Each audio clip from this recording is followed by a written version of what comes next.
उत्तर प्रदेश के मंत्री दानिश आजाद अंसारी ने कांग्रेस पर निशाना साधा है। दानिश आजाद अंसारी ने कहा कि कांग्रेस का अस्तित्व समाप्त है और जनता का विश्वास कांग्रेस से उठ गया है। उन्होंने कहा कि हम दमखम के साथ उत्तर प्रदेश में आगामी विधानसभा उपचुनाव लड़ेंगे और बहुमत के साथ जीतेंगे। देखिए दानिश आजाद अंसारी से अनादि टीवी की खास बातचीत। उत्तर प्रदेश के दौरे पर राहुल गांधी 9 जुलाई को आ रहे हैं, रायबरेली आएंगे और नेता विपक्ष बनने के बाद उनका ये पहला दौरा है। हालांकि सांसद बनने के बाद उनका ये दूसरा दौरा होगा, लेकिन देश में नेता विपक्ष बने हैं राहुल गांधी और रायबरेली उनका आना हो रहा है। तो बातचीत करने के लिए उत्तर प्रदेश सरकार के मंत्री दानिश आजाद जी हैं। दूसरी बार वो रायबरेली आ रहे हैं और नेता विपक्ष बनने के बाद पहली बार।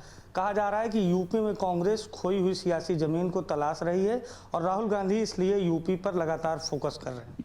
तो ये कांग्रेस पार्टी पे जनता को भरोसा नहीं है, क्योंकि कांग्रेस पार्टी का इतिहास जनता जानती है कि जब कांग्रेस पार्टी को जनता ने विकास की जिम्मेदारी कांग्रेस पार्टी के कंधों पे सौंपी, तो इसी कांग्रेस पार्टी ने जनता के उस विश्वास के साथ विश्वासघात करने का काम किया।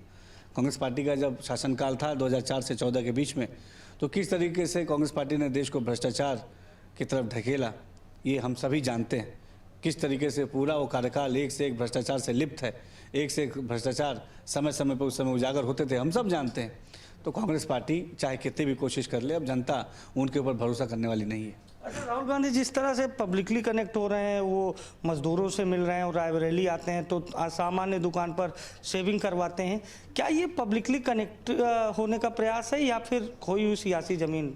नहीं, देखिए, जब कांग्रेस पार्टी पे जनता को भरोसा ही नहीं है तो चाहे कितनी भी कोशिश कर ले, जनता उनके साथ जुड़ने वाली नहीं है।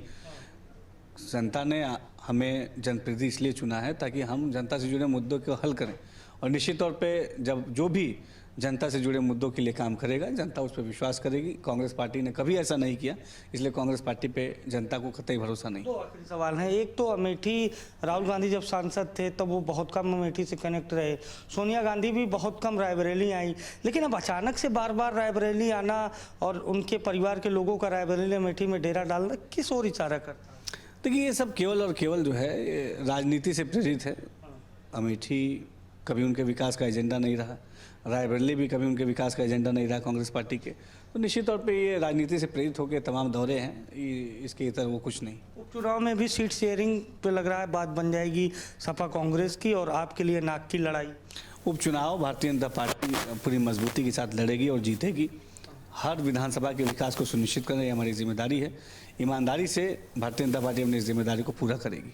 हमारे साथ उत्तर प्रदेश सरकार में मंत्री दानिश आजाद अंसारी थे, जिन्होंने साफ तौर पर बताया कि जो जिम्मेदारी है उस पर सरकार खरा उतरेगी। राहुल गांधी के दौरे को उन्होंने बताया कि कांग्रेस का जो अस्तित्व है यूपी में वो समाप्त हो चुका है और इस वजह से राहुल गांधी बार बार यूपी आ रहे हैं। सहयोगी जितेंद्र के साथ अभिषेक शर्मा, अनादि टीवी, लखनऊ। उत्तर प्रदेश।